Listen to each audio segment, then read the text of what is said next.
I tak tahulah macam mana nak explain kat korang, but benda ni sangat-sangat bantu. This is not a pet review, my honest review. I dah consume 3 botol and 3 kali I perasan I have a PCOS and I memang susah sangat nak period.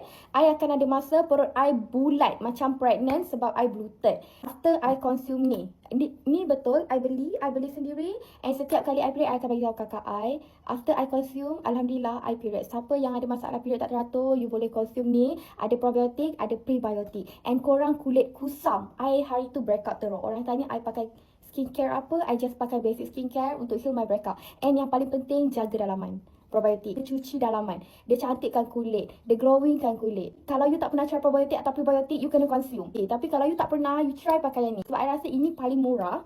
And yang I rasa betul-betul berbaloi. I rasa macam okay, I tak nak consume dulu.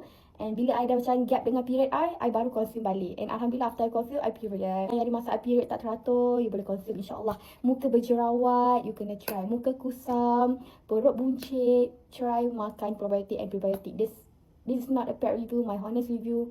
And makan every single day. Tolong try, okay?